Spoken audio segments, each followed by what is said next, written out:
kailan ko kaya matutupad ang aking mga pangarap? Cinderella! Para namang bubo, nagmo-moment ako dito. Andiyan na! Bakit niyo po ako pinatawag mga stepsister? Tingnan mo outfit ko, ang ganda. Ano yan? Para ka ibuburol? Ano? Char, mukha kang Diyosa o Diyosa ng mga talakito. Ano yun? Ay, talakito! Ano isa sa pinakamagandang lamang dagat, o diba? Talakito ka. Ay ako, Diyos, ako na ano. Ay, ikaw, Diyosa ka ng mga bisugo, o diba? Napakagandang nilalang. Yes, bisugo ako. Slay. Bubo. Paalis na po ba tayo, step ma'am? Bis na rin po ako. At saan ka naman Sa pupunta? palasyo po, makikiparty-party. Siyempre, ang grande yun, no? Tapos maghanap din ako ng jowa. Hindi ka sasama. Dito ka lang. Manahimik ka nga dyan. Ikaw nga dapat hindi nasama eh. May inupos ka na lahat. Naghaharot ka pa. Tabi. Diyan ka lang. Makulong ka dyan. Huwag kang aalis. Wala din yun alam kung naapi. Kala nyo talaga maghihiganti talaga ako. Maghahanap ako ng sugar daddy. Tapos magpapayaman ako.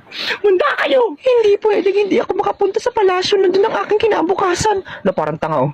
Aalis na ako. Kasama talaga ng ugali ng mga stepmom at stepsister ko. Kala siguro nila hindi ako makakapunta dito sa palasyo. Puti lang nakapag-arkila ako ng dress. Sa mga sugar daddy ko. Papangit ng mga lalaki, mga mukhang palaka. Paumanhin magandang binibini pero maaari ba kitang isaya? Teka, libre ko yung prinsipe. Sugar daddy na ire. Sure. Ngayon lang ako nakakita ng ganito kagandang kutis. Napakaganda. Tanga. Ding dong, ding dong. Midnight na agad. Bakit? Kailangan ko na umalis. Sandali lang, hindi ko pa nalalaman ang iyong pangalan. Ako si Cinderella, oo, nakatira ako dyan sa barangay Bukbukin, ha? Puntahan mo ko, ay wait lang. O, ito yung sapatos ko, oh, catch. O, puntahan mo ko, ha? Sa inyo na ako titira. Sa wakas natupad na ang aking mga pangarap at nakahanap na rin ako ng sugar daddy.